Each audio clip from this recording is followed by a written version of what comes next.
கிறிஸ்துக்குள் அன்பழைக்கப்பட்ட அன்புக்குரிய சகோதர சகோதரர்களே, யாவருக்கும் கிறிஸ்துக்குள்ளாக அன்பையும் வாழ்த்தையும் தெரிவித்துக் கொள்கிறேன். தேவன் தாமே கிருபையா தந்த நாளுக்காக நன்றியோடு சோதரிக்கிறேன்.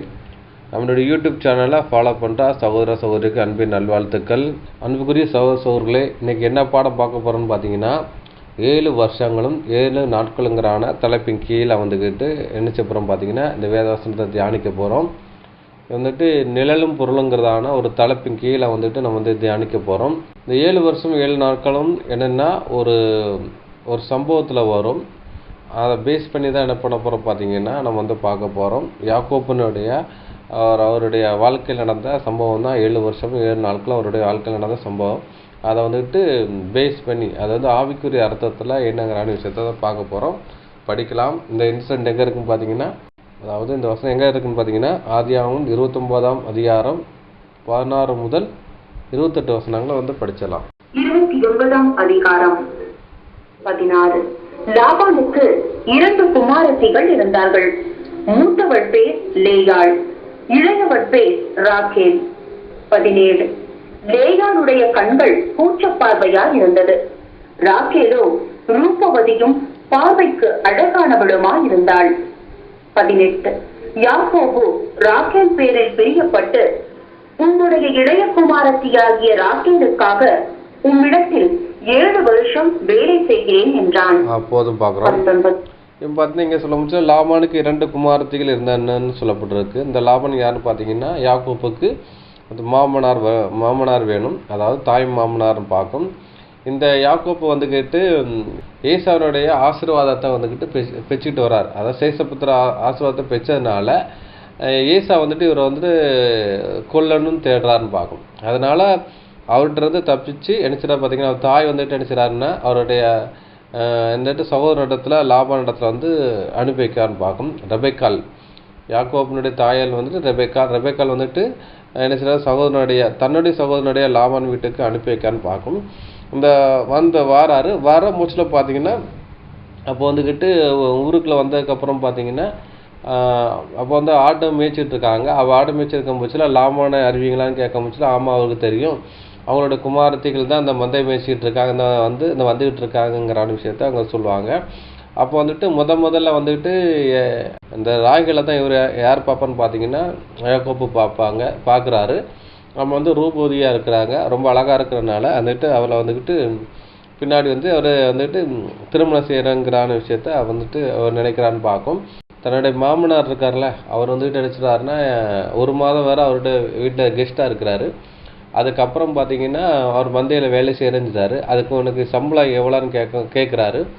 அப்போ என்ன சொல்கிறாருன்னு பார்த்தீங்கன்னா, இல்லை ராகிலுக்காக நான் என்ன செய்கிறேன் பார்த்தீங்கன்னா, உங்கள் 2ஆவது குமார் ராகிலை நான் கிட்ட ஆசைப்படுறேன், அதனால் நீங்கள் என்ன செய்ய தாங்க அவங்கிற விஷயம் சொல்கிறான்னு பார்க்கும். அதுக்கு முன்னாடி அவங்க தாயார் என்ன சொல்லி அனுப்பி வைப்பாங்கன்னா, அவங்க இருக்கிற ஈசாக்கு ரெபெக்காள் எங்கே இருக்காங்க பார்த்தா கானான் தேசத்தில் இருக்காங்க. அந்த கானான் தேசத்தில் நீங்கள் அவனுக்கு பெண் கொள்ள வேண்டாம், அதனால் என்ன செய்ய பார்த்தீங்கன்னா, ஏற்கனவே ஏசா அங்கே கானான் தேசத்தில் ஒரு பெண் கெட்டிருக்கனால திருமணம் செஞ்சுருக்கனால அவங்களுக்கு தாய் தப்பனுக்கு மனநோவாக இருக்கிறாங்கன்னு பார்க்கும். அதனால் ஈசாக்கு பெண் தடமுச்சில் பார்த்தீங்கன்னா என்னச்சுன்னா தன் இனத்தில் தான் என்ன செய்கிறான்னு பார்த்தீங்கன்னா, லாபானுடைய சகோதரி என்ன பண்ணா பார்த்தீங்கன்னா திருமணம் செய்கிறான்னு பார்க்கும். அதனால் என்ன செய்கிறாருன்னா, நீங்கள் நம்ம இனத்தில் போய் திருமணம் செய்யுன்னு சொல்லி வழி அனுப்பி வைக்காங்க. அந்த தாயை சொல்ல கேட்டு தான் இவர் என்ன சொல்கிறான்னு பார்த்தீங்கன்னா, அப்போ என்னுடைய அவங்க 2ஆவது குமாரத்தையை நான் திருமணம் பண்ணுறாங்கிற விஷயம் சொல்கிறான்னு பார்க்கும். ஏன்னா அழகாக இருக்காங்க, எல்லோரும் என்ன நினைப்பாங்க, பொண்ணு பார்க்க முடிச்சல அழகான பொண்ணை தான் கிட்டன்னு ஆசைப்படுவாங்க. அதன் அடிப்படையில் அவர் நினச்சிட்டாரு தன்னுடைய தாய் மாமனார் பொண்ணை நினச்சிட்டாரு திருமணம் செய்யணுங்கிறான ஒரு ஆசை அவர் விருப்பப்படுறாரு. அது தவறு இல்லை. அது சிலர் என்ன செய்வாங்கன்னா, யாக்கோப்பு காதல் திருமணம் பண்ணார் அப்படின்னு சொல்லுவாங்க. அது கிடையாது. தன்னுடைய தாய்மாமனுடைய மகளை கெட்டுறதுல தப்பு கிடையாது. அப்போ 2 மகளில் யாராட்டும் வேணும்னா இவர் வாலண்டியர்ஸாக சொல்கிறாரு, நான் உனக்கு இளைய மகன் ராகிலுக்காக நான் இது பண்ணுறேன்னு இருக்கிறாரு.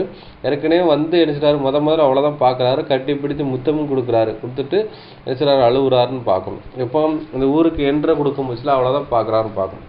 அதனால் அவர் இம்ப்ரெஸ் ஆகுறாரு.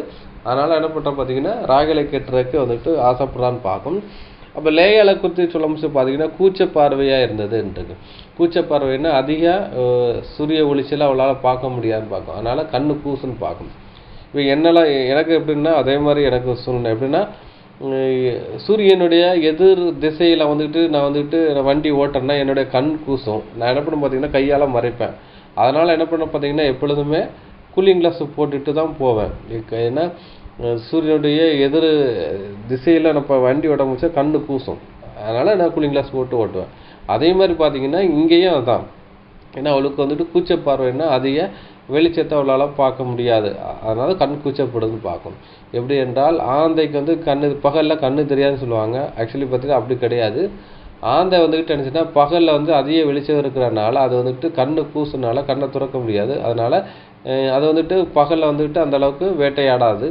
இரவு வந்துட்டு நிலவு வெளிச்சத்தில் குறைந்த வெளிச்சத்தில் வந்து அது கண் பார்வை அதிகமாக தெரியும்னா அது வந்துட்டு அந்த ஒளி அதுக்கு போதுமானது. அதனால் என்ன பண்ண பார்த்தீங்கன்னா இரவு தான் அது வேட்டையாட சாப்பிடுன்னு பார்க்கும். அதே கண்டிஷன் தான் இந்த லேயாளுக்கு இருக்குது. ஏன்னா அந்த அதிக சூரிய வெளிச்சம் உங்களுக்கு கண்ணில் படுறதுனால ஒரு கூச்சம் இருக்குது, கண்ணு கூச்சம் இருக்குங்கிற விஷயத்த அவர் சொல்கிறான்னு பார்க்கும். அதுக்கப்புறம் பார்த்தீங்கன்னா இதனால கூட என்ன ஆயிருக்குன்னு பார்த்தீங்கன்னா யாக்கோபுக்கு வந்து அவருக்கு திருமணம் செய்கிறதுக்கு பேக் அடிச்சிருக்கலாம். இன்னொன்று பார்த்தீங்கன்னா மூத்தவளை காட்டிலும் இளையவாள் அழகாக இருக்கிறனால அவளை திருமணம் பண்ணுறதுக்கு அவர் வந்து முன் வரான்னு பார்க்கும், ஆசைப்படுறான்னு பார்க்கும். அதாவது ரூபவதிங்கிற விஷயத்த அங்கே சொல்லப்படுதுன்னு பார்க்கும். அதே மாதிரி பார்த்தீங்கன்னா யாக்கோபுனுடைய தாயார் பார்த்தீங்கன்னா அவங்களும் ஒரு ரூபவதி தான் பார்க்கும், அழகான இருக்காங்க. அதனால் கூட நினச்சிட்டு பார்த்தீங்கன்னா இவங்களை வந்துட்டு தாயை மாதிரியே இவங்க இருக்காங்க. அதனால கூட இவளை திருமணம் பண்ணுறதுக்கு அவங்க சம்மதிச்சிருக்கலாம் பார்க்கும். அதுக்கு என்ன சொல்கிறாங்க பார்த்தீங்கன்னா உங்களது இளைய குமாரத்திற்காக ராயலுக்காக உங்களிடத்துல 7 வருஷம் வந்துட்டு வேலை செய்கிறேங்கிற விஷயம் சொல்கிறான்னு பார்க்கும். அப்போ இஸ்ரேலுடைய திருமண சடங்குகளில் பார்த்தீங்கன்னா என்னென்னா வரதட்சணை வந்து மாப்பிள்ளை தான் கொடுப்பார். கொடுத்து தான் என்ன பண்ணுவார் பார்த்தீங்கன்னா அவங்க வந்துட்டு மீட்டுக்கொள்கிற விஷயம்னு பார்க்கும். இந்த விஷயம் இருக்குதுன்னு பார்க்கும்.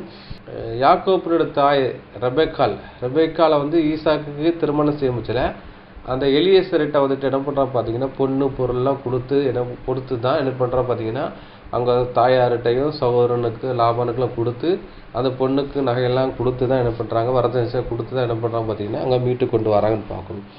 ஆனால் இந்த யாக்கோப் வந்துட்டு தன்னுடைய தேசத்துலேருந்து அது ஒண்டியாக வராரு. அதனால் கையில் எதுவுமே இல்லை, ஒண்டியாக வர்றதுனால இப்போ அந்த பெண்ணை இதுக்கு திருமணம் செய்யணும்னா அதற்கு வந்துட்டு விலைக்கரையும் கொடுக்கணும். அதனால் 7 வருஷம் வந்துட்டு நான் வேலை செய்கிறேன். அந்த 7 வருஷத்துக்கு சம்பளத்தை என்ன செய்யாது இந்த பொண்ணுக்கு விலைக்கரையமாக நான் கொடுக்கறது சமங்கிறான விஷயத்த தான் இவர் என்ன பண்ணுறா பார்த்தீங்கன்னா அவருக்கு மந்தையை மேய்க்கிறதுக்கு மந்தைக்கு ஒரு மேய்ப்பனாக அவங்க இருக்கிறாங்கிற விஷயத்த இந்த விவசாயம் அடையப்படுது. தொடர்ந்து படிக்கலாம். அதற்கு லாபான், நான் அவளை அந்நிய புருஷனுக்கு கொடுக்கிறதை பார்க்கிலும் அவளை உனக்கு கொடுக்கிறது உத்தமம், என்னிடத்தில் தரித்திரு என்றான். 20 அந்தபடியே யாக்கோபு ராகேலுக்காக 7 வருஷம் வேலை செய்தான். அவள் பேரில் இருந்த பிரியத்தினாலே அந்த வருஷங்கள் அவனுக்கு கொஞ்ச நாளாக தோன்றினது. 21 பின்பு யாக்கோபு லாபானை நோக்கி, என் நாட்கள் நிறைவேறினபடியால் என் மனைவியிடத்தில் நான் சேரும்படி அவளை எனக்கு தர வேண்டும் என்றான். 22 அப்பொழுது லாபான் அவ்விடத்து மனிதர் எல்லாரையும் கூடி வரச் செய்து விருந்து பண்ணினான். அப்போதும் பார்க்கும். அப்போதான் யாக்கோப் லாபான் இந்த வார்த்தை கேட்டவொடனே என்ன சொல்றாருன்னு பார்த்தீங்கன்னா அந்நியன் இடத்துல வந்துட்டு பெண்ணை கொடுக்கறத காட்டையில் உனக்கு நான் வந்துட்டு தாரேன், அதனால என்ன இடத்துல தரித்திரு இரு அப்படிங்கிற விஷயத்த நினைச்சிட்டாரு. அந்த உடன்படிக்கைக்கு ஒத்துக்கொள்றான்னு பார்க்கணும். இப்போ அந்த உடன்படிக்கை என்னன்னு பார்த்தீங்கன்னா உங்களுடைய மகளுக்காக ராகிலுக்காக 2வது குமாரத்து ராகிலுக்காக இவர்கிட்ட நான் வேலை செய்கிறேன், சம்பளம்லாம் வேலை செய்கிறேன், அதுக்கு தான் விலைக்கரையும் அப்படிங்கிற விஷயத்த ஒரு ஒப்பந்தம் பண்ணுறாங்க. அதான் உடன்படிக்கைன்னு பார்க்கும். ஒப்பந்தம் பண்ணிடுறாங்க. அதுக்கப்புறம் பார்த்தீங்கன்னா அந்த 7 வருஷம் என்ன இருந்தது, 7 வருஷம் போனதே தெரில. ஏன்னா அவன் மேலே பிரியம் இருந்தனால 7 வருஷம் போனதே தெரில. அது கொஞ்சம் நல்லா இருக்குது. 7 வருஷம் முடிஞ்சதுக்கப்புறம் பார்த்தீங்கன்னா இந்த யாக்கோப் வந்துட்டு 7 வருஷம் முடிஞ்சிட்டு என்னுடைய மனைவியிடத்தில் நான் சேரும்படி அவளை எனக்கு தர வேண்டும் என்றார். அப்போ மனைவிங்கிற விஷயம் சொல்லப்படுது பார்க்கும். இந்த நம்ம படிக்கிற வசனங்கள் எல்லாமே கொஞ்சம் நீங்கள் வந்து உச்சு நோக்கணும். ஏன்னா இதில் வந்து நிறைய ஆவிக்குரிய அர்த்தங்கள் இருக்குது. அதனால் ஒரு விஷயம் பார்க்கணும். ஆனால் வந்து மனைவிங்கிற விஷயத்த அவர் சொல்கிறான்னு பார்க்கும். அப்போ என்னைக்கு வந்துட்டு அவங்க வந்துட்டு நிச்சயம் பண்ணுறாங்களோ அன்னைக்கு என்ன ஆகிறாங்க பார்த்தீங்கன்னா மனைவிங்கிறத ஒரு சாணத்தை ஆகிறான்னு பார்க்கணும். உடன்படிக்கை என்னைக்கு பண்ணுறாங்களோ அன்னைக்கு நினச்சிடுறாங்க மனைவி ஆகிறாங்க. அதனால் மனைவியை தாருங்கள் அப்படிங்கிற விஷயம் சொல்கிறான்னு பார்க்கணும். உதாரணத்துக்கு பார்த்தீங்கன்னா உங்களுடைய மகளை என்னை திருமணம் செய்து தாங்கன்னு தான் சொல்லணும். ஆனால் அவர் அப்படி கேட்கல, என்னுடைய மனைவியை சேரும்படி அப்படிதான் சொல்றாரு பார்க்கும். அப்போ உடன்படிக்கை பண்ணினாலே என்னச்சது மனைவிங்கிறாருன்னா ஒரு அந்தஸ்து என்னச்சது அவங்களுக்கு வந்துடுதுன்னு பார்க்கும். அதை தான் இங்கே சொல்லப்படுதுன்னு பார்க்கும். அப்பொழுது லாபான் என்ன பண்ணுறா பார்த்தீங்கன்னா அவ்விடத்து மனிதரையெல்லாம் கூடி வர செய்து விருந்து பண்ணினான். அப்போ திருமணத்துக்கு என்ன செய்கிறாங்க அங்கே விஷயங்கள் பண்ணுறான்னு பார்க்கும். ஏன்னா அவங்களது கைப்பிடிச்சு கொடுக்கணும்னா திருமண சடங்கு வைக்கணும். அதுதான் இந்த திருமண சடங்குலாம் வைக்கப்படுதுன்னு பார்க்கும். அதனால தான் புதிய ஏற்பாடுலாம் நீங்கள் படிச்சிங்கன்னா கானா ஊரில் திருமணம் நடந்தது அப்படின்னு பார்க்கும். அங்கே விருந்து பண்ணாங்கன்னு பார்க்கும். அதே மாதிரி இயேசு கிறிஸ்து நிறைய உவமையில சொல்லியிருப்பார், ஒரு கல்யாண விருந்து அப்படின்னு சொல்லுவான்னு பார்க்கும். அதான் இந்த விஷயம் பார்க்கும். நான் தொடர்ந்து படிக்கலாம். 23 அன்று இரவிலே அவன் தன் குமாரத்தியாகிய லேயாளை அழைத்துக் கொண்டு போய் அவனிடத்தில் விட்டான். அவளை அவன் சேர்ந்தான். 24 லாபான் தன் வேலைக்காரியாகிய சில்பாளை தன் குமாரத்தியாகிய லேயாளுக்கு வேலைக்காரியாக கொடுத்தான். 25 காலையிலே இதோ அவள் லேயாள் என்று யாக்கோபு கண்டு லாபானை நோக்கி, ஏன் எனக்கு இப்படி செய்தி?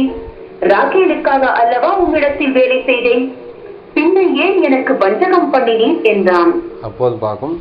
இப்போ என்ன செய்யறாங்கன்னா திருமண சடங்கு எப்போ நடக்கும் பார்த்தீங்கன்னா இஸ்ரவேலுடைய நாளின் துவக்கம்னு பார்த்தீங்கன்னா மாலை 6 மணிக்கு ஸ்டார்ட் ஆகி அடுத்த நாள் மாலை 6 மணிக்கு தான் நிறைவடையும் பார்க்கும்.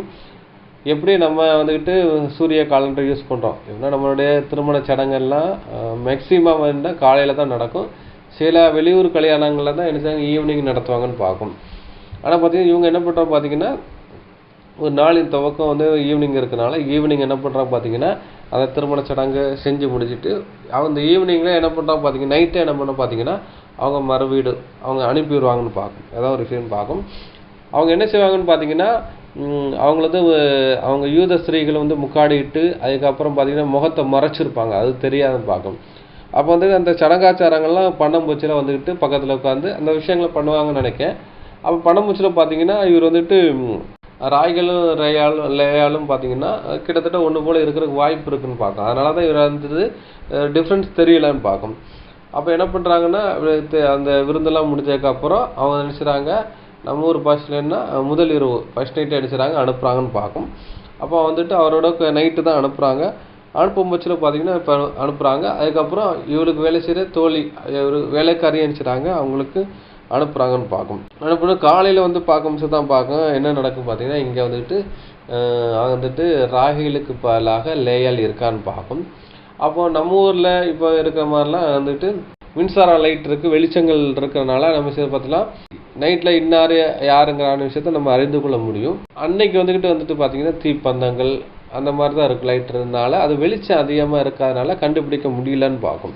இப்போ நம்ம எலக்ட்ரிசிட்டிகள் இருக்கிறனால நம்ம முகத்தை ஐடென்டிஃபை பண்ணிக்கலாம். உடை பாவனை வச்சு நம்ம ஐடென்டிஃபை பண்ணிக்கலாம். அந்த நாட்களில் விளக்கு வெளிச்சங்கள் பந்தங்கள் யூஸ் பண்ணுறதுனால அந்த ராய்களுக்கும் லேயாளுக்கும் ஒரு வித்தியாசம் தெரியல நைட்டில். அதனால தான் எழுச்சாரு அவர் சேர்ந்துடான்னு பார்க்கும். அப்போ சேர்ந்துடுறாரு. அப்போ காலையில் கேட்குறாரு, ஏன் தன்னுடைய மாமாட்ட கேட்காரு, ஏன் இப்படி எனக்கு அநியாயம் செய்தீர் அப்படின்னு கேட்காரு காலையிலே. அப்போ ஏன் என்னை வஞ்சிச்சிட்டீங்க, நான் ராகிலுக்காக தானே வேலை செஞ்சேன், நீங்கள் என் தலையில் என்னது லேயால கட்டிட்டீங்களே. ஏன்னா அந்த பொண்ணுக்கு வேற கண்ணு கூச்ச சுவாபம். அதனால பார்த்தீங்கன்னா கூச்ச சுவாபம் பிள்ளை எனக்கு தலையில் கட்டிட்டீங்களோ, அழகான பொண்ணாக தான் யாருக்கிட்டக்கு முன்னு வருவாங்களே, இப்படி ஒரு கேள்வி கூட வரலான்னு பார்க்கும். அப்படிங்கிறான்னு ஒரு இதில் கேட்குறாரு. அதற்கு லாபம் நினைச்சாரு, மூத்தவன் இருக்கும் போச்சு இளையனு கொடுப்பது அவ்விடத்தில் வழக்கம் அல்ல அப்படிங்கிற விஷயத்தை அவர் சொல்கிறான்னு பார்க்கும். அப்போ பார்த்தீங்கன்னா இந்த இன்சிடென்ட்டுக்கு ஏதாவது சம்மந்தம் இருக்கான்னு பார்த்தீங்கன்னா ஏதோ சம்மந்தம் இருக்குன்னு பார்க்கும். அப்போ புதிய ஏற்பாடில் நம்ம ஆண்டவராகிய இயேசு கிறிஸ்து சொல்கிறாங்க, என்ன சொல்கிறாங்கன்னா என்ன அளவினால் அளக்கப்படுறீங்களோ அதே அளவினால் உங்களுக்கு அளக்கப்படுங்கிற விஷயத்தை அவர் சொல்கிறான்னு பார்க்கும். எப்படி என்றால் அந்த யாக்கோபு என்ன பண்ணுறாரு பார்த்தீங்கன்னா ஏசாவினுடைய ஆசீர்வாதத்தை எணிச்சிடாரு. இவர் நினைச்சிடாரு பார்த்தீங்கன்னா ஆட்டுத்தோலை போத்துக்கொண்டு என்ன பண்ணுறா பார்த்தீங்கன்னா சகோதரனுடைய ஆசீர்வாதத்தை பெற்றுக்கொள்கிறாரு.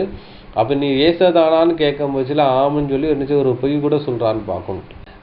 ஈசாக்கு டவுட் வரமிச்சு தொட்டு பார்க்கும் போச்சுல ஏசாவோட ரோமம் இவருக்குள்ள இருக்கிறதா ஃபீல் பண்ணுறாரு. ஏன்னா ஆட்டுத்தோலை போட்டு வந்ததுனால அவர் அந்த ரோமம் இருக்கிறனால ஃபீல் பண்ணி அவரை ஆசீர்வதிக்கிறான்னு பார்க்கணும்.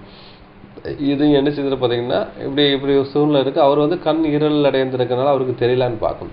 அதே மாதிரி பார்த்தீங்கன்னா இங்கேயும் என்ன செய்யறது பார்த்தீங்கன்னா அவர் மூத்தவனுக்கு அங்கே ஏசாவுக்கு மூத்தவனுக்கு போக வேண்டிய சேஷபுத்த பாகத்தை இளையவனாகிய யாக்கோப்பு அதை பெற்றுக்கொள்றான்னு பார்க்கணும். அதே மாதிரி பார்த்தீங்கன்னா இங்கே மூத்தவள் ஒருத்தர் இருக்கும் போச்சுல இளையவனை வந்துட்டு திருமணம் செய்யக்கூடாதுங்கிறது சட்டம். நம்ம ஊர்லேயும் இந்த மாதிரி இருக்கும், நம்ம வழக்கங்களே இருக்குது. அதனால் என்ன பண்ணுறோம் பார்த்தீங்கன்னா நான் மூத்தவளை வந்து நினைச்சதை உனக்கு திருமணம் செஞ்சு கொண்டேன் அப்படின்னு சொன்னார். அப்போ இளையவளுக்கு நீ வந்து திருமணம் செய்யணும்னா இன்னும் நினைச்சிடாது 7 வருஷம் வந்துட்டு நினைச்சிடாது 7 நாளை நிறைவேற்றி அவளை உனக்கு தருவேன், அவனுக்காக இன்னும் 7 வருஷம் என்னிடத்துல வேலை செய்ய அப்படிங்கிற விஷயத்த அவரு சொல்றான்னு பார்க்கும். நம்ம அதை கூட படிச்சிடலாம். 26. அதற்கு லாபான், மூத்தவள் இருக்க இளையவளை கொடுப்பது இவ்விடத்து வழக்கம் அல்ல. 27. இவளுடைய 7 நாளை நிறைவேற்று, அவளையும் உனக்கு தருவேன், அவளுக்காகவும் நீ இன்னும் 7 வருஷம் என்னிடத்தில் வேலை செய் என்றான். 28. அந்தப்படியே யாக்கோபு இவளுடைய 7 நாளை நிறைவேற்றினான். அப்பொழுது தன் குமாரத்தியாகிய ராகேலையும் அவனுக்கு மனைவியாக கொடுத்தான்.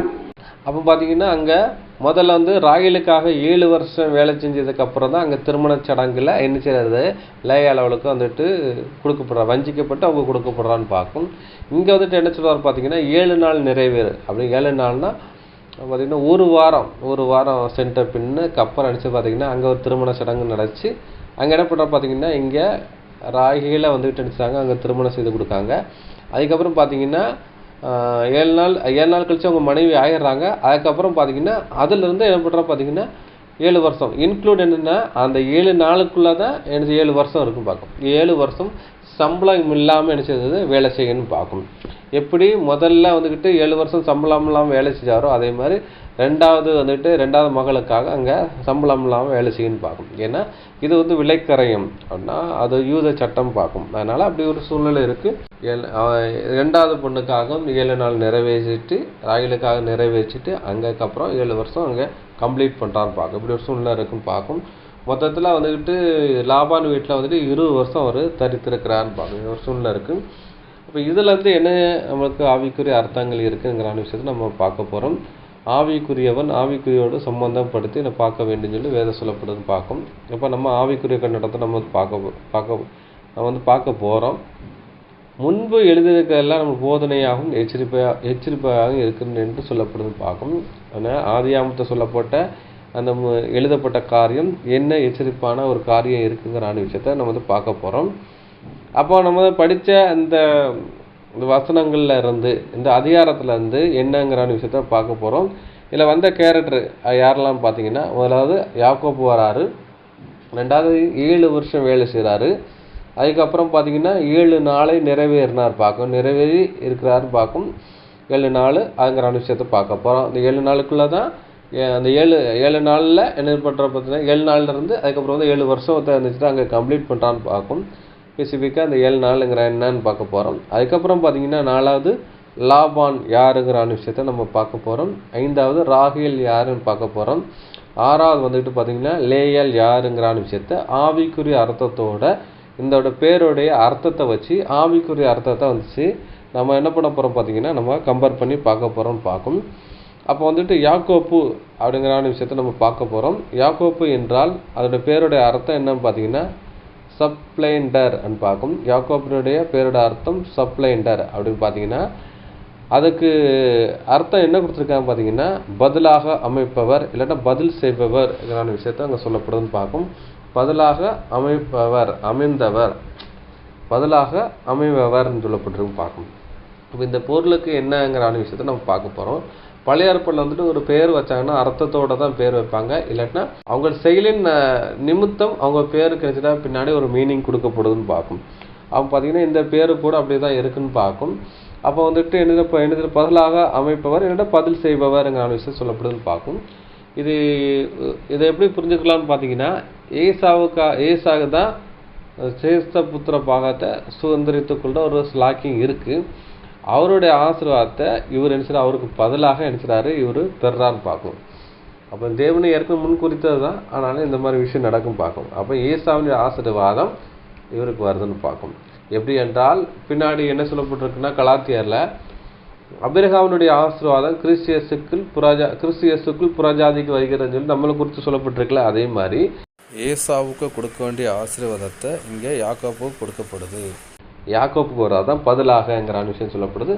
அதுக்கு பதில் செய்வேன் அப்படின்னு பார்த்தீங்கன்னா இங்கே வந்துட்டு இந்த ஆசீர்வாதத்தை, அதாவது சேஷ்டபுத்திர ஆசீர்வாதத்தை பெரும்படியாக ஏசாவினுடைய, அதாவது அவருடைய மீனிங், அதாவது அவர் உடம்புல வந்துட்டு என்ன பண்ணுறதுன்னா ரோமங்கள் இருக்குது. அந்த ரோமங்கள் காட்டுறதுக்காக தாயினுடைய அனுமதியோட அவருடைய கிரியையோட நினைச்சாரு ஆட்டு தோலை போட்டு அடிச்சுட்டு பார்த்தீங்கன்னா அவர் போய் அடிச்சாரு தகப்பன் இடத்துல போய் ஆசிரத்தை பெற்றுக்கொள்றான்னு பார்க்கும். அப்போ என்ன பண்ணுறா பார்த்தா இங்கே பதில் செய்கிறாரு. என்ன அந்த, அதாவது தாயை சொன்ன அட்வைஸுக்காக அங்கே பதில் செய்கிறான்னு பார்க்கும். அப்போ என்ன சொல்கிறாருன்னா, தகப்பன் இடத்துல போய் நான் வந்துட்டு ஆட்டுத்தோல் போட்டுட்டு போனேன்னா அவர் கண்டுபிடிச்சாருன்னா என்னை சவிச்சிருவாரே அப்படிங்கிற அமைச்சர் சொல்கிறாரு. யாரும் யாக்கோபு சொல்கிறாரு, தகப்பனை கண்டுபிடிச்சா என்னை சவிச்சிருவாரே அப்படின்னு சொல்கிற அமைச்சல. அப்போ அந்த தாய் என்ன சொல்கிறாருன்னா, அவர் உனக்கு கொடுக்க சாபம் வந்து ஏன் மேலே பழிக்கட்டும் அப்படிங்கிற விஷயம் சொல்லிட்டு தான் என்ன பண்ணுறாங்க. தாயினுடைய சொல்லுக்கு கேட்டு தான் இவர் என்ன பண்ணுறாங்க பார்த்தீங்கன்னா, இவர் வந்துட்டு அந்த ஆசீர்வாதத்தை பெற்றுக்கொள்ளும்படியாக என்ன பண்ணுறாங்கன்னா தகப்பன் இடத்துல போகிறான்னு பார்க்கும். அப்போ இங்கே பதில் அப்படின்னா தாயினுடைய அதை சொல்ல கேட்டு ஏதோ பதில் செய்கிறான்னு பார்க்கும். அதை ரெண்டு அர்த்தத்தை இங்கே இந்த பேருக்கு கொடுக்கப்படுது பார்க்கும். பதிலாக அமைப்பவர், பதில் செய்பவர்ங்கிற விஷயம் சொல்லப்படுது பார்க்கும். இந்த யாக்கோப்பு யாருக்கு அடையாளமாக இருக்குன்னு பார்த்தீங்கன்னா, இது நம்ம ஆண்டவராய் இயேசு கிறிஸ்துவுக்கு ஒரு அடையாளமாக இருக்குன்னு பார்க்கும். அவர் என்ன பதிலாக அமைப்பவர் அப்படிங்கிற விஷயம் சொல்லப்பட்டு பார்க்கும். இது எப்படி என்றால் பார்த்தீங்கன்னா, இயேசு கிறிஸ்து வந்துக்கிட்டு என்ன பண்ணுறா பார்த்தீங்கன்னா பதில் செய்கிறாருன்னு பார்க்கும். எப்படி என்றால் அந்த சேஷபுத்திரன் பாகம்ங்கிற விஷயம் அவர் தான் வந்துட்டு என்ன பண்ணுறா பார்த்தீங்கன்னா என்னென்னா முதல் பேரானவர்னு பார்க்கும். இன்னொன்று பார்த்தீங்கன்னா ஏன்னா முதலாம் மாதம் வந்துட்டு கீழ்ப்படியாமுக்குள்ளே போனனால என்ன செய்யாது, அவருடைய சந்ததி என்ன போகிறனா பாவத்துக்குள்ளே பேருன்னு பார்க்கும். அப்போ என்ன பண்ணுற பார்த்தீங்கன்னா கட்டளை மீறுவதே பாவன் இருக்கும். அப்போ கட்டளை கொடுத்துருந்தாரு அதாவது ஏதேன் தோட்டத்தில் எல்லா கனியும் புசிக்கலாம், ஆனாலும் நன்மை தீர்மையை அறியத்தக்க கனியை புசித்தா நீ உனக்கு மரணம் சம்பவிக்குன்னு சொல்கிறாரு. அதே மாதிரி பார்த்தீங்கன்னா அவர் கீழ்ப்படையாமுக்குள்ளே போனாலும் மரணங்கிற விஷயம் அவருக்குள்ளே வந்துடுதுன்னு பார்க்கும். 2ஆம் மாதமாகிய கிறிஸ்து வந்துட்டு கீழ்ப்படிந்து அவர் என்ன பண்ணுறா பார்த்தீங்கன்னா மரணம் பறிந்து கீழ்ப்படுத்தினால அவருடைய சந்ததிக்கு என்ன செய்யாது, அந்த ஆளுகைங்கிற விஷயமும் நித்திய ஜீவனுங்கிற விஷயம் அங்கே கொடுக்கப்படுதுன்னு பார்க்கும். பாவத்துக்கு பரிகாரமாக ஒரு வேலையை யார் பண்ணால் பார்த்தீங்கன்னா நம்ம ஆண்டவராகிய இயேசு கிறிஸ்து பண்ணாருன்னு பார்க்கும். எப்படி என்றால் யாக்கோப்பு வந்துட்டு ஆட்டுத்தோலை போர்த்தி கொண்டு என்ன பண்ணுறான்னு பார்த்தீங்கன்னா இங்கே ஈசா கிட்ட வந்து ஆசீர்வாதத்தை பெற்றுக்கொண்டான்னு பார்க்கும். சேஷ்டபுத்திரன் ஒரு ஆசீர்வாதத்தை பெற்றுக்கொண்டான்னு பார்க்கும். அதுபோல் என்ன பார்த்தா இங்கே நம்ம ஆண்டவராகிய இயேசு கிறிஸ்து வந்துட்டு பார்த்தீங்கன்னா இவர் ஒரு ஆட்டுக்குட்டி, தேவ ஆட்டுக்குட்டி சொல்லப்படுதுன்னு பார்க்கும். யோவான் 1:29 சொல்ல முடியல, ஏதோ தேவ ஆட்டுக்குட்டின்னு சொல்லி இயேசு கிறிஸ்து சொல்லப்படுது.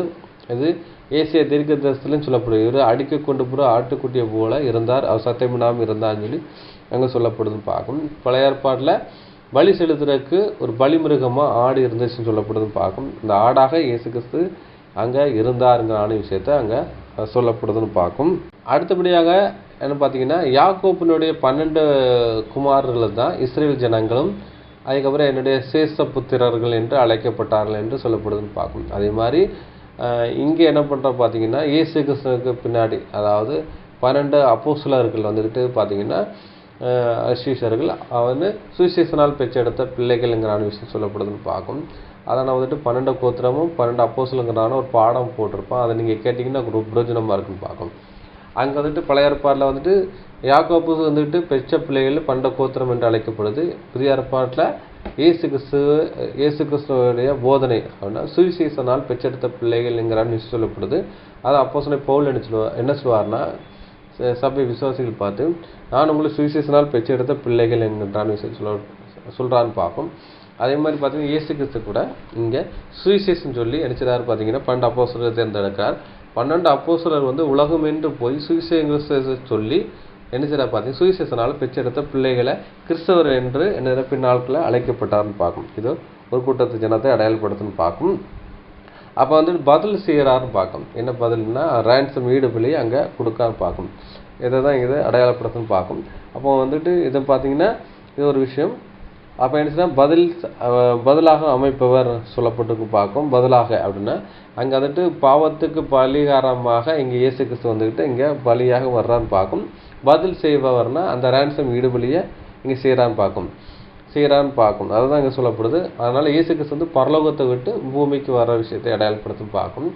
அதேமாரி பார்த்தீங்கன்னா யாக்கோப்பு வந்துக்கிட்டு பார்த்தீங்கன்னா தன் தகப்பனை வீட்டில் இருந்து தனது மாமா வீட்டுக்கு என்ன செய்யாது மணவாட்டியை அவனுக்கு மணவாட்டி செலெக்ஷன் பண்ணுறதுக்காக என்ன செய்யாது அந்த என்ன செய்யாது கானான் தேசத்துலேருந்து என்ன செய்யாது பார்த்தீங்கன்னா ஆரானுங்கிறான மொசொப்பொத்தேமியாவுக்கு இங்கே வருகிறான்னு பார்க்கும். அதே மாதிரி நம்ம ஆண்டவர் இயேசு கிறிஸ்து பரலோகத்தை விட்டு பூலோகத்துக்கு இங்கே இறங்கி வர விஷயத்தை இதை அடையாளப்படுத்துறது பார்க்கும்.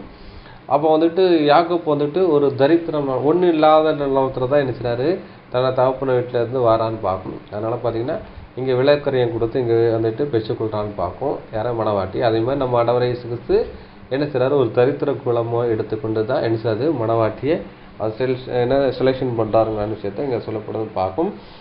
அப்போ வந்து யாக்கோப்பு வந்து மாமனார் வீட்டில் தன் லாபான் இடத்துல வந்துக்கிட்டு பார்த்தா 20 வருஷம் வந்துட்டு மந்தைக்கு மேய்ப்பனாக ஒரு அடிமையாக ஒரு வேலைக்காரன் போல் நினச்சிறாரு அவர் வாழ்ந்தான்னு பார்க்கும். சகோதரருடைய புத்திர மருமனாக அங்கே வந்துட்டு ஒரு கெஸ்ட்டாக வந்து அங்கே வாழலை. அவர் என்ன செய்கிறாருன்னா ஒரு கூலிக்காரனாக இருந்து தான் அந்த காரியங்களை அவர் வந்து செய்தாருங்கான விஷயம் இங்கே சொல்லப்படுதுன்னு பார்க்கும். அப்போ வந்து யாக்கோப்பு வந்துட்டு என்ன பண்ணுறாரு பார்த்தீங்கன்னா கூடாரவாசியும் குணசாலியாக இருந்தார். அங்கே வந்துட்டு அவர் வீட்டில் இருக்கும்போது கூடாரவாசியும் குணசாலியாக இருந்தாருன்னு பார்க்கும். அங்கே வந்து மந்தை மேய்ச்ச மாதிரி அங்கே சொல்லப்படல. ஆனால் பார்த்தீங்கன்னா அதே மாதிரி நம்ம ஆண்டவர் இயேசு கிறிஸ்து இருந்தார். அவர் நினச்சது அவர் வந்து கூடாரம் எங்கே பரலோகத்தில் இருந்து குணசாலியாக கூட இருந்தார் பார்க்கும். பரலோகத்தில் இருந்தார் பார்க்கும். அதை விட்டு அவர் சம்பந்தம் இல்லாத ஒரு வேலையை என்ன பண்ணுறாரு பார்த்தீங்கன்னா இங்கே செய்கிறார். என்ன இந்த சுவிசேஷ வேலையை செய்கிறார் பார்க்கும். அந்த சுவிசேஷ வேலையை மந்தைக்கு ஒப்பனையாக சொல்லப்படும் பார்க்கும். அங்கே யாக்கோப்பு வந்துட்டு என்ன செய்கிறாருன்னா ஒரு மந்தையை ஒரு மேய்க்கிற வேலையாக அவர் அங்கே செய்கிறாரு பார்க்கும். அதை கூட நம்ம படிக்கலாம். இயேசு கிறிஸ்து வந்துக்கிட்டு ஒரு மேய்ப்பெண்கிறான விஷயத்த சொல்லப்படுது. யாக்கோப்பு வந்து இயேசு கிறிஸ்துக்கு நிழலுங்கிறான விஷயம் சொல்லப்படுது பார்க்கும். இயேசு கிறிஸ்து நல்ல மேய்ப்பெண்கிறான விஷயம் சொல்லப்படுது. அதை கூட படிக்கலாம். யோவான் 10ஆம் அதிகாரம் 11, 14, 15 வசனங்கள் படிக்கலாம். 10ஆம் அதிகாரம் 11. நானே நல்ல மேய்ப்பன். நல்ல மேய்ப்பன் ஆடுகளுக்காக தன் ஜீவனை கொடுக்கிறான். 14. நானே நல்ல மேய்ப்பன். பிதா என்னை அறிந்திருக்கிறது போலவும் நான் பிதாவை அறிந்திருக்கிறது போலவும். 15. நான் என்னுடையவைகளை அறிந்தும் என்னுடையவைகளால் அறியப்பட்டும் இருக்கிறேன். ஆடுகளுக்காக என் ஜீவனையும் கொடுக்கிறேன். இங்க நானே நல்ல மேய்ப்பன் ஆடுகளுக்காக தன் ஜீவனை கொடுக்கிறார். அப்போ வந்து இங்கே எதை ஏற்படுத்தினா இயேசு கிறிஸ்து வந்துட்டு என்ன பண்ணுறாரு பார்த்தீங்கன்னா சபைக்காகவும் உலகத்துக்காகவும் என்ன ஜீவனை வந்து கொடுக்குற ஒரு விஷயத்தை இதை அடையாளப்படுத்துன்னு பார்க்கும். 14 வருஷம் சொல்லுவார், நானே நல்ல மேய்ப்பன், பிதா என்னை அறிந்திருக்கிறது போல நானும் என் பிதாவை அறிந்திருக்கிறேன்.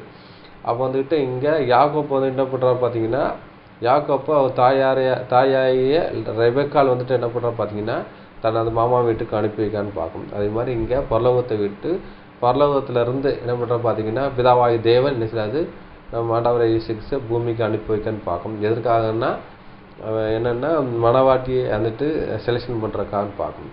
எப்படி யாக்கோப்பு வந்துக்கிட்டு எப்படி ஒரு மணவாட்டியை தேர்ந்தெடுக்கிறதுக்காக தான் என்ன செய்யணும் பார்த்தீங்கன்னா அங்கே வந்துட்டு வாராருங்கிற விஷயம் இங்கே சொல்லப்படுதுன்னு பார்க்கும். இதை அடையாளப்படுத்துன்னு பார்க்கும். அப்போ பார்த்தீங்கன்னா அவர் ஆடுகளுக்கான சபைக்காக வந்து ஜீவனை கொடுக்குற ஒரு விஷயத்தை இதை அடையாளப்படுத்துன்னு பார்க்கும். ஆதியாகமம் 27ஆம் அதிகாரம் 46ஆம் வசனத்தை சொல்ல முடிச்சுட்டு பார்த்தீங்கன்னா பின்பு ரெபெக்காள் ஈசாக்கை நோக்கி ஏத்தின் குமாரின் நிமித்தம் என் உயிர் எனக்கு வெறுப்பாய் இருக்கிறது. இந்த தேசத்து பெண்களாகிய ஏத்தின் குமாரத்திகள் யாக்கோப்புக்கு ஒரு பெண்ணை கொள்வாயானால் என் உயிர் இருந்தது ஆவது என்ன அப்படின்னு சொல்லிட்டு என்ன சொல்றாரு பார்த்தீங்கன்னா என்ன சொல்றாருன்னா ஈசாக்கு யாக்கோப்பை அழைத்து அவனை ஆசீர்வதித்து நீ கானானுடைய குமாரத்தில் பெண் கொள்ளாமல் எழுந்து பதான் ஆரானிலே இருக்கிற உன் தாயின் தகப்பனாகிய பிஸ்வலுடைய வீட்டுக்கு போய் அவ்விடத்தில் உன் தாயின் சகோதரனாகிய லாபானின் குமாரத்திற்குள் பெண் கொள் என்று அவனுக்கு கட்டளையிட்டார்.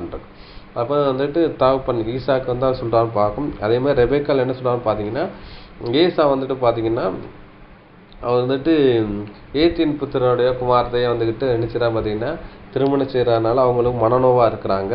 ஆனால் நீ நினச்சிடக்கூடாதுன்னா இங்கே வந்து திருமணம் செய்யாத, அப்படி செஞ்சேன்னா என் உயிருக்கு என்ன ஆகுதுங்கிறான விஷயம் சொல்கிறாங்க. அதனால் என்ன பண்ணுறான்னு பார்த்தீங்கன்னா அவர் வந்து திருமணம் பெண் கொள்றதுக்காகவும் கூட என்ன பண்ணுறான்னு பார்த்தீங்கன்னா இங்கே லாபான் இடத்துல வந்து சேர்ந்தாங்கிறான விஷயம் சொல்லப்படுதுன்னு பார்க்கும். அடுத்தபடி அன்புக்குரிய சகோதரர்களே, அவர் இயேசு கிறிஸ்து நல்ல மேய்ப்பன் பார்க்கும். அதே மாதிரி யாக்கோப் வந்துட்டு மந்தையை மேய்க்கிற ஒரு மேய்ப்பனாக இருந்தாருங்கிற விஷயம் சொல்லப்படுது. இதுக்கு ஒரு நிழலான ஒரு சம்பவமாக இருக்குன்னு பார்க்கும். அடுத்தபடி அன்புக்குரிய சகோதரர்களே, மேய்ப்பன் இயேசு கிறிஸ்து நல்ல மேய்ப்பன்கிறான விஷயத்த மத்தேயு அவங்க வந்து ரெக்கார்ட் பண்ணுறான்னு பார்க்கும். யோவான்லேயே வந்துக்கிட்டு பார்த்தீங்கன்னா யோவான் சுவிசேஷகர் வந்துட்டு இயேசு கிறிஸ்து நல்ல மேய்ப்பனுங்கிறான விஷயத்த வந்துட்டு மேற்கோள் காட்டி பேசியிருக்கான்னு பார்க்கும். அதே மாதிரி பார்த்தீங்கன்னா மத்தேயு சுவிசேஷகர் வந்துட்டு சொல்றான்னு பார்க்கும். மத்தேயு 26ஆம் அதிகாரம் 31ஆம் வசனம் படிச்சிடலாம். 26ஆம் அதிகாரம் 31.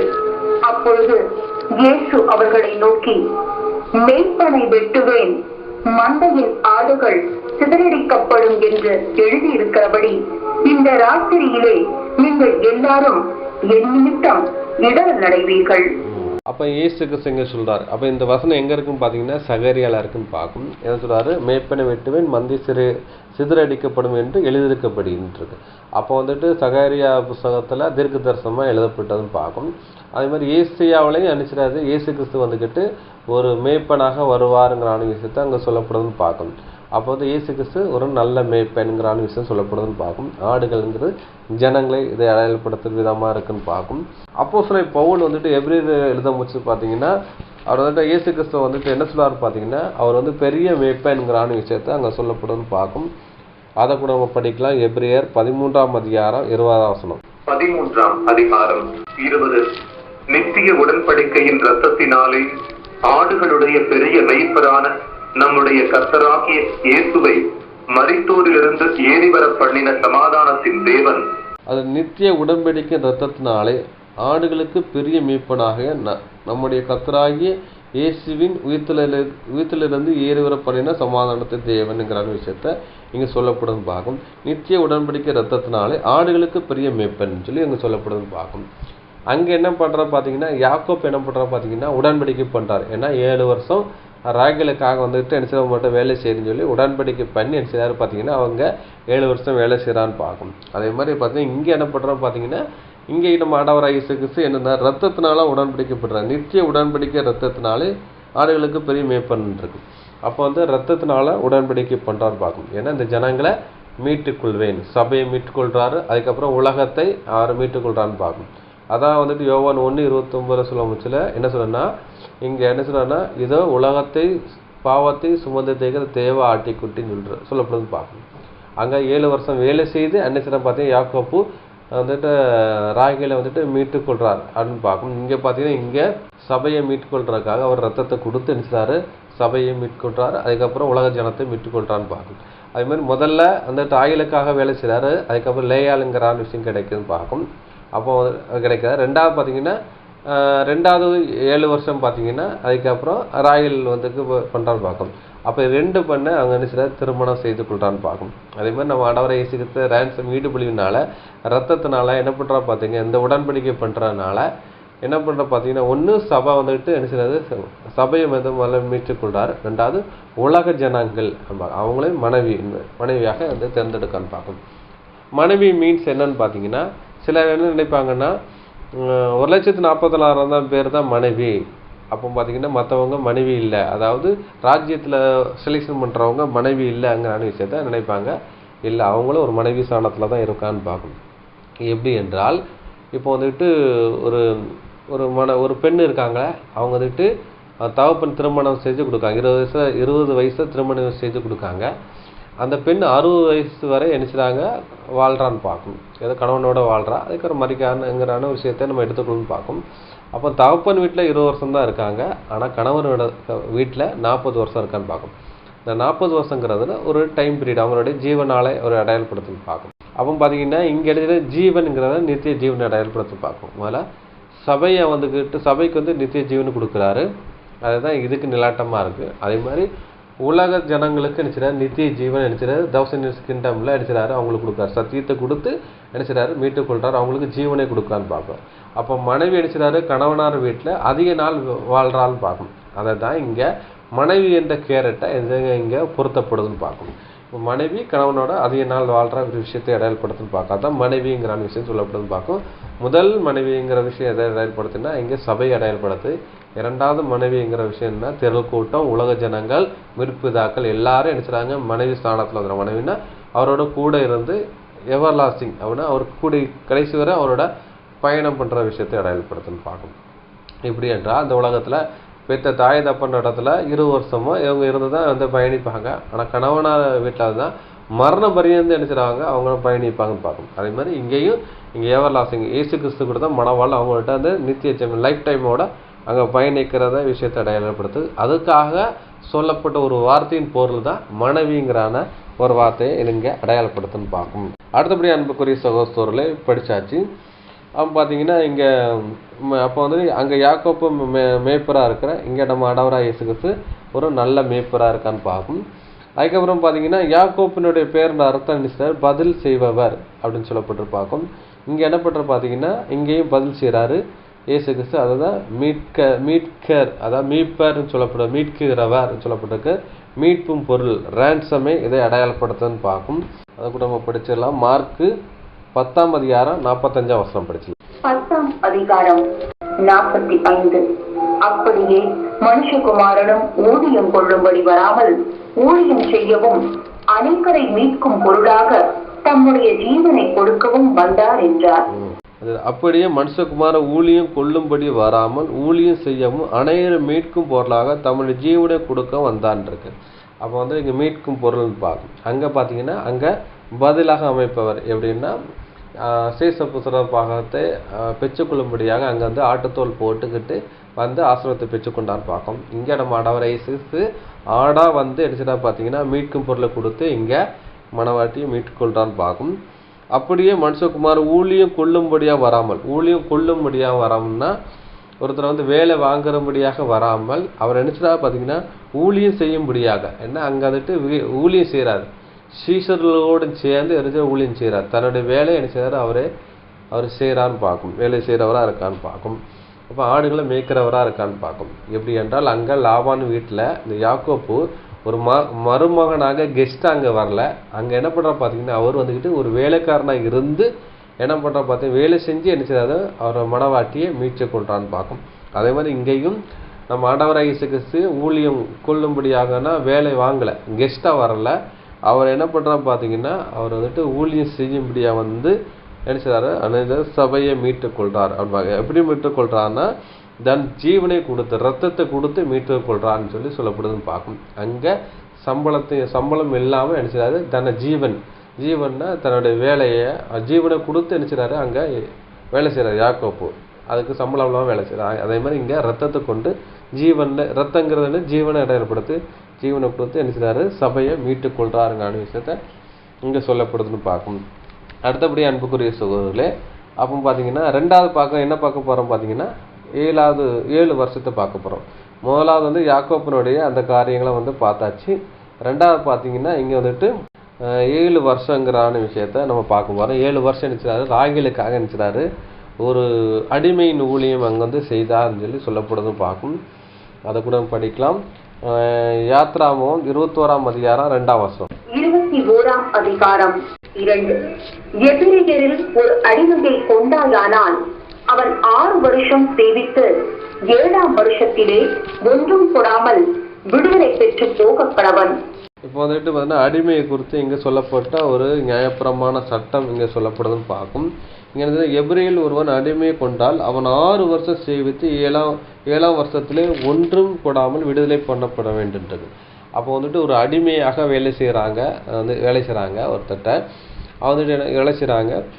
வந்துட்டு 7ஆம் வருஷம் வந்துட்டு விடுதலை வருஷமாக அங்கே போகப்படுற விஷயத்தை அடையாளப்படுத்துன்னு பார்க்கும். இங்கே அதே மாதிரி பார்த்தீங்கன்னா இங்கே ஒரு அடிமையாக என்ன பண்ணுற பார்த்தீங்கன்னா 7 வருஷம் இருக்கிறாரு வேலை செய்கிறாரு. அதுக்கப்புறம் பார்த்தீங்கன்னா அந்த மனவாட்டி அதுக்கப்புறம் பெற்றுக்கொள்றான்னு பார்க்கும். இங்கே தான் அதான் ஆதியாகமம் 41:29 சொல்ல பரிபூர்ணமான விலையும் 7 வருஷம் சொல்லப்படுதுன்னு பார்க்கும். இது வந்துட்டு எகிப்தில் அந்த பரிபூர்ண வருஷத்தை இங்கே சொல்லப்படும். விளைச்சலை குறித்து சொல்லும்போது பரிபூர்ணமாக 7 வருஷம் சொல்லப்படுதுன்னு பார்க்கும்.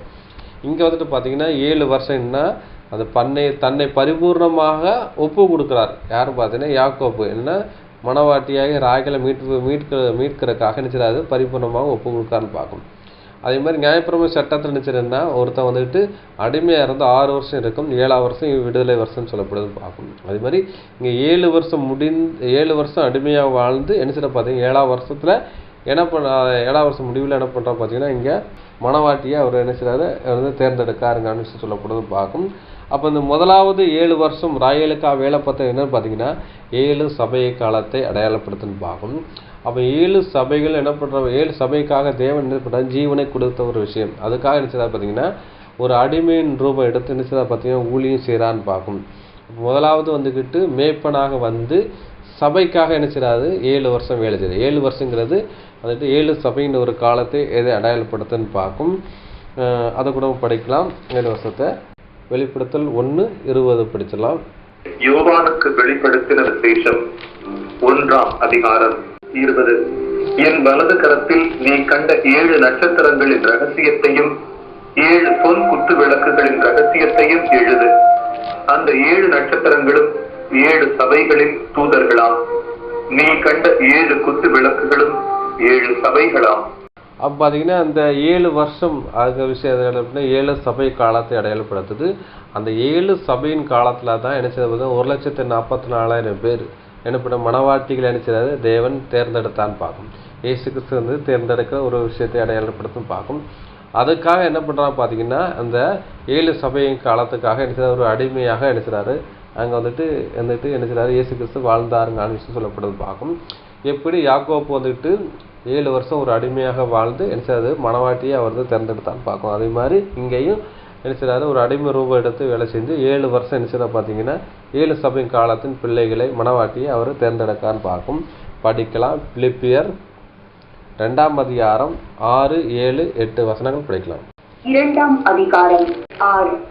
அவர் தேவனுடைய ரூபமாயிருந்தும் தேவனுக்கு சமமாயிருப்பதை கொள்ளையாடின பொருளாக எண்ணாமல் 7 தம்மை தாமே வெறுமையாக்கி அடிமையின் ரூபமெடுத்து மனுஷர் சாயலானார்.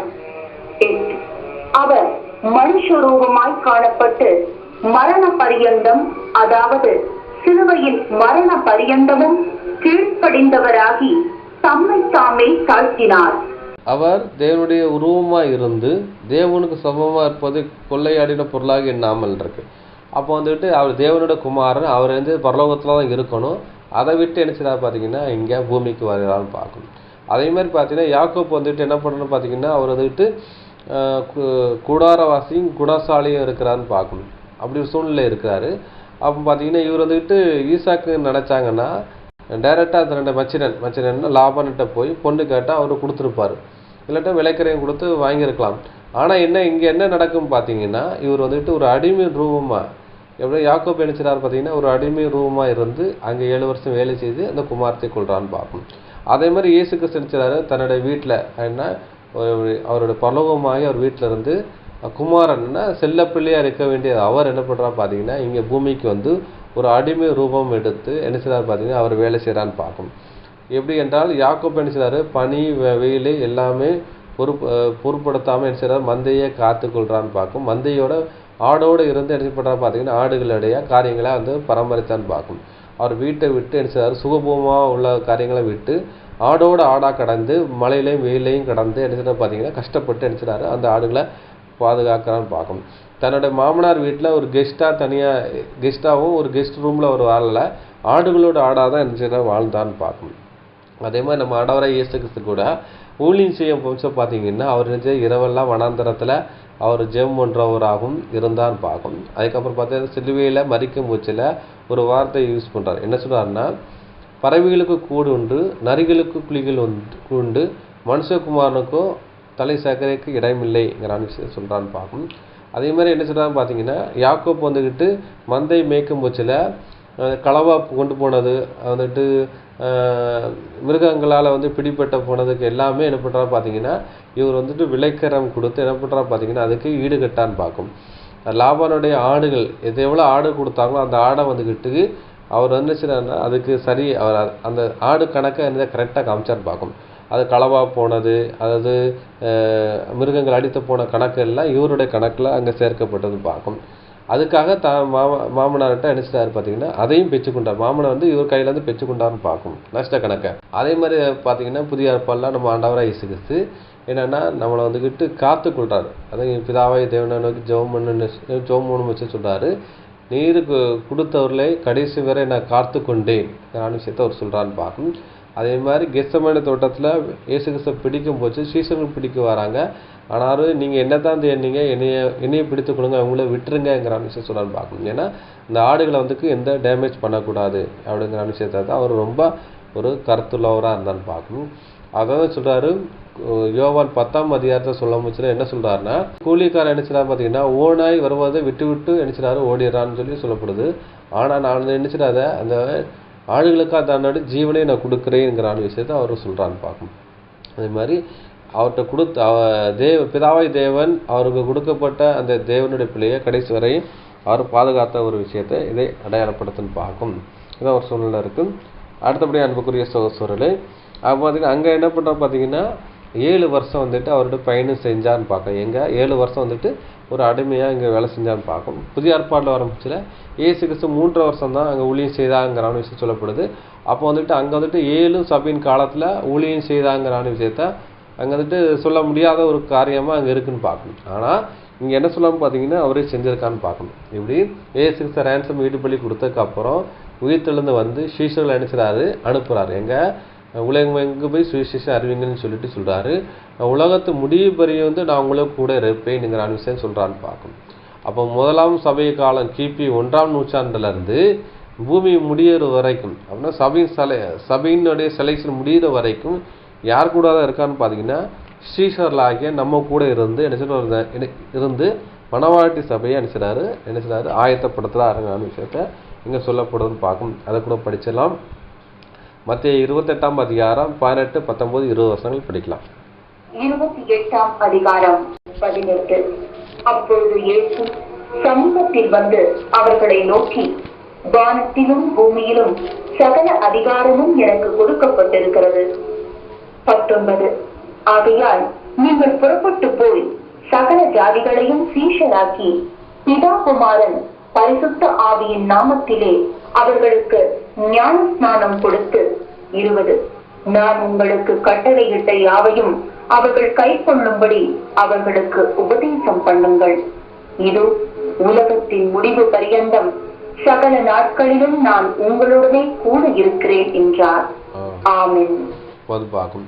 அப்போ வந்து முதலாம் சபை காலம் ஆரம்பிக்கும் மூச்சிலையும் இயேசு கிறிஸ்து சீசர்கிட்ட இருந்து அந்த வேலையை செய்ய சொல்கிறாரு.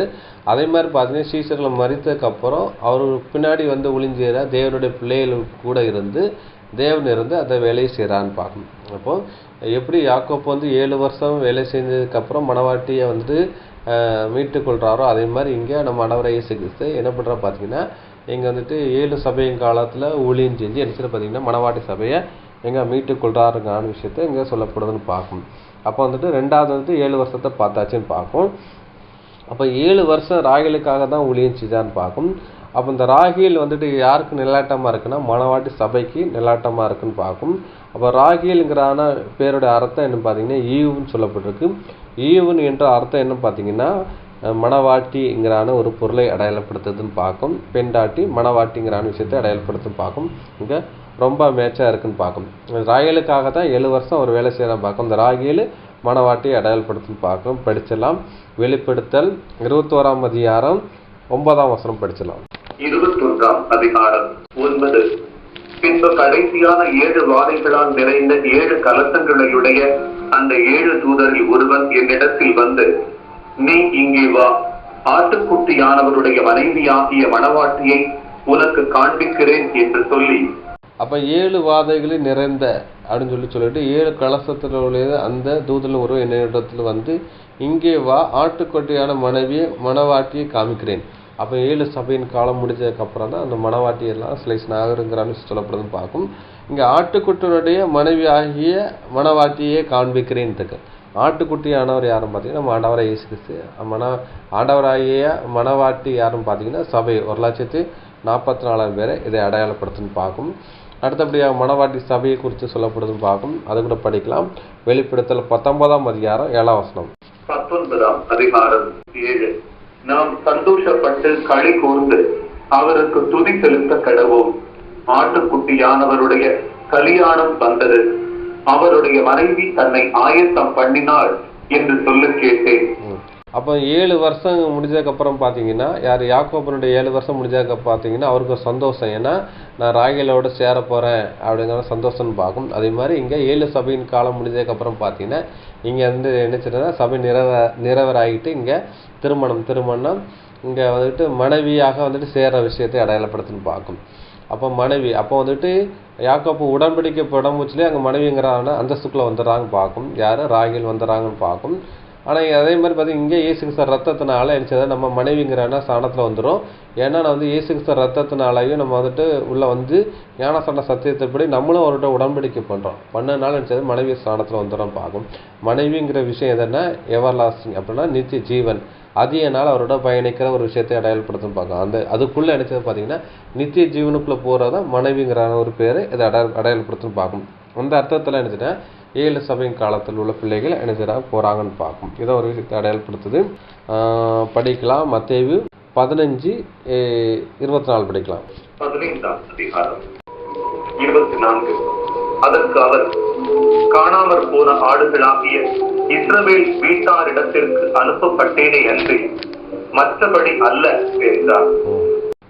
அது என்ன பண்ணுறா பார்த்தீங்கன்னா, அது கானானி ஸ்திரியை வந்துக்கிட்டு இயேசு கிறிஸ்து வந்து அவருடைய பிள்ளையினுடைய சுகவீனத்துக்காக வந்துட்டு அவர்கிட்ட வந்துட்டு கேட்க வாரா. அவர் பிசாசினுடைய கொடிய வேதனையில் அகப்பட்ட அந்த கானானி ஸ்திரியுடைய மகளுடைய காரியத்துக்காக வந்துட்டு ரெக்கமெண்ட் பண்ணுவாராரு. அப்போ இந்த வார்த்தை சொல்கிறார், காணாமல் போன ஆடுகளாகிய இஸ்ரவேல் வீட்டாரத்துக்கு அனுப்பப்பட்டேன் என்று மற்றபடி வரல என்றார். அப்போ பார்த்தீங்கன்னா இங்கே எதை அடையாளப்படுத்தினா, இந்த வசனம் எதை அடையாளப்படுத்துன்னு பார்த்தீங்கன்னா, அங்கே யாக்கோப் வந்துட்டு அவருக்கு திருமணம் செய்கிறதுக்கு எங்கே பெண்ணை தேர்ந்தெடுக்கலைன்னா கானானிய பெண்ணை தேர்ந்தெடுக்காமல் இஸ்ரவேலில், அதாவது என்னென்னா எபிரேயருடைய வம்சத்தில் உள்ளவங்கள வந்து பெண்ணை தேர்ந்தெடுக்கான்னு பார்க்கணும். அந்த லாபன் யார் பார்த்தீங்கன்னா ஏபேருடைய சந்ததின்னு பார்க்கும். அப்போது அபிரகாம் யாருன்னா ஏபேருடைய சந்ததியை எபிரேயர் என்று அழைக்கப்படுவான்னு பார்க்கும். அதே மாதிரி பின்னாடி பார்த்திங்கன்னா எபிரேயர்களை வந்து இஸ்ரேல் ஜனங்கள் என்று அழைக்கப்பட்டான்னு பார்க்கும். அதே மாதிரி பார்த்தீங்கன்னா இங்கேயே வந்துட்டு மாடாவர இயேசு கிறிஸ்து முதலாம் வருகையில் வந்துக்கிட்டு யாருக்கு தான் ஊழியம் செய்யான்னு பார்த்தீங்கன்னா இங்கே எபிரேயர் சந்ததி அப்படின்னா எபிரேயர் சந்ததிக்கு தான் வந்துட்டு ஊழியம் செய்யலான்னு பார்க்கும். அவன் பார்த்தீங்கன்னா இங்கே எபிரேயர் அப்படின்னு பார்த்தீங்கன்னா இங்கே ராகேல் யாருன்னா எபிரேயர் சந்ததி பார்க்க ராகேலுக்காக இங்கே ஒரு வேலை செய்கிற ஒரு அனுபவத்தை இங்கே எதை காட்டுற விதமாக இருக்குன்னு பார்க்கும். அடுத்தபடி அன்புக்குரிய சகோதரர்களை படிக்கலாம். மத்தேயு சுவிசேஷம் 10ஆம் அதிகாரம் 5, 6, 7 வசனங்கள் படிக்கலாம். 10ஆம் அதிகாரம் 5. இந்த 12 இயேசு அனுப்புகையில் அவர்களுக்கு கட்டளையிட்டு சொன்னது என்னவென்றால், நீங்கள் புறஜாதியார் நாடுகளுக்கு போகாமலும் சமாரியர் பட்டணங்களில் பிரவேசியாமலும் 6 காணாமற் போன ஆடுகளாகிய இஸ்ரவேல் வீட்டாரிடத்திற்கு போங்கள். 7 போகையில் பரலோக ராஜ்யம் சமீபித்திருக்கிறது என்று பிரசங்கியுங்கள். அப்போ சீசரில் கூட அனுபவம் வச்சு என்ன சொல்லுவான்னு பார்த்தீங்கன்னா, நீங்கள் வந்துட்டு புறஜாதி அங்கே பேராதீங்க, சமாரியன்னா கலப்பின சந்ததி அவங்கள்ட்ட உள்ள பேராதீங்க சொல்லிட்டு சொல்லுவார். காணாமல் போன ஆடுகளாகி இஸ்ரேல் வீட்டாரத்தில் போங்கன்னு இருக்காரு. அப்போ வந்துட்டு இஸ்ரேல் வீட்டார்கிட்ட போங்கிற விஷயத்தை அவங்க சொல்கிறான்னு பார்க்கும். அப்போ என்ன பண்ணுறா பார்த்தீங்கன்னா ராகேல் வந்து எபிரேயர் சந்ததி அவங்களுக்காக நினச்சினா பார்த்தீங்கன்னா இவர் 7 வருஷம் வேலை செய்கிறான்னு பார்க்கும். அதே மாதிரி பார்த்தா இங்கேயும் இஸ்ரேல் சந்ததி தான் யாருன்னா இவங்க. அப்போ அவங்க காணாமல் போன ஆடு. அப்போ இவங்களுக்காக தான் இஸ்ரேல் சந்ததிக்காக தான் என்ன பண்ணுறா பார்த்தா இங்கே ஒரு ஆடு மேய்க்கிற வேலை ஆனால் சுவிசேஷ வேலையை இங்கே செய்கிறான்னு பார்க்கும். இவங்களுக்காக செய்கிறாங்கிற விஷயத்த இங்கே சொல்லப்படுது பார்க்கும். அப்போ வந்துட்டு இங்கே இஸ்ரேல் சந்ததியில் வந்து ஊழியம் செய்கிற ஒரு விஷயத்தை அடையாளப்படுத்து. அது ராகேலுக்காக, ராகேல் யாருன்னா ஒரு எபிரேயர் ஸ்திரீ அவங்களுக்காக வேலை செய்கிற ஒரு விதத்தை இங்கே ஒரு அடையாளப்படுத்துகிற விதமாக இருக்குன்னு பார்க்கும். அதுக்கப்புறம் படிக்கலாம். யோவான் 1ஆம் அதிகாரம் 11ஆம் வசனம். யோவான் எழுதின சுவிசேஷம் 1ஆம் அதிகாரம் 11. அவர் தமக்கு சொந்தமானதிலே வந்தார், அவருக்கு சொந்தமானவர்களும் அவரை ஏற்றுக்கொள்ளவில்லை. இப்போ பார்த்தீங்கன்னா அங்கே யாக்கோப் வந்துட்டு என்ன பண்ணுறாருன்னா அந்நிய இடத்துல போய் அங்கே வந்து திருமணம் செய்யலை. சொந்த லாபான் தாய் மாமன் பிள்ளையை தான் திருமணம் செய்கிறதுக்காக இங்கே வந்துட்டு என்னென்னா மெசொப்பொத்தாமியா தேசத்துக்கு வரான்னு பார்க்கும். அதே மாதிரி பார்த்தீங்கன்னா இங்கே என்ன பண்ணால் சொந்தம் இயேசு கிறிஸ்து என்னன்னா யூதா கோத்திரத்தில் வரான்னு பார்க்கும், இஸ்ரேல் ஜனங்கள் கோத்திரத்தில் வந்ததா பார்க்கும். அதுவும் சொந்தமானத்தில் வந்தான்னு இருக்கும். அப்போ சொந்தமானத்தில் வந்து தான் என்ன பண்ணுறோம் பார்த்தீங்கன்னா அங்கே முதல்ல என்ன பண்ணுற மாதிரி சுவிசேஷம் முதல் அழைப்பு யாருக்கு வரும் பார்த்தீங்கன்னா இஸ்ரேல் ஜனங்களுக்கு வருது. அவங்கள்ட்ட வந்து தான் நினைச்சது மனம் திரும்புங்கள் பரலோக ராஜ்யம் சமயமாக ஆயிடுச்சுன்னு சொல்லி. அப்போ முதல் அழைப்பு பரலோக அழைப்பு யாருக்கு தான் வந்துட்டு ஓப்பன் ஆகுன்னு பார்த்தீங்கன்னா இஸ்ரேல் ஜனங்களுக்கு, எபிரே சந்ததிகளுக்கு தான் நினைச்சது அவங்களுக்கு வருதுங்கிறான விஷயத்த சொல்லப்படுதுன்னு பார்க்கணும். அப்போ பார்த்தீங்கன்னா இங்கே முதல் 7 வருஷம் ராகிலுக்காக வேலை செய்து எதை அடையாளப்படுத்தினா 7 சபை காலத்தை அடையாளப்படுத்துது. அதுங்கிற விஷயத்தை அடையாளப்படுத்த பார்க்கும். மணவாட்டி சபையை அடையாளப்படுத்துன்னு பார்க்கும். ராகிலுங்கிறது என்னென்ன ஈவுன்னு சொல்லப்பட்டிருக்கு, அது மணவாட்டின்னு சொல்லப்படுது. இந்த மணவாட்டிக்காக தான் முதல் 7 வருஷத்தை இங்கே யாக்கோப்பு செய்தான்னு பார்க்கும். யாக்கோப்பு நம்ம ஆண்டவராகிய இயேசு கிறிஸ்துவுக்கு நிழலாக இருக்காங்க. அவங்க வந்துட்டு 7 சபையின் காலத்தைக்காக தான் அவர் நினைச்சாரு முதல் ஊழியங்களை அவரை வந்து செய்தாருங்கிற விஷயத்தை இங்கே சொல்லப்படுதுன்னு பார்க்கும். இதுதான் ஒரு விஷயம் பார்க்கும் சொல்லப்பட்டிருக்கு. இதான் ஒரு விஷயம். அடுத்தபடியாக அன்புக்குரிய சகோதரர்களே, மீதியான காரியங்களை வந்துட்டு என்ன செய்யறது அடுத்த பாகத்தில் வந்துட்டு என்ன செய்யறதை பார்க்கலாம் பார்க்கும். இவங்களோட பொறுமையோடு கேட்டவங்களை தேவன் தாமே வந்து ஆசீர்வதிப்பாராக. ஆமென்.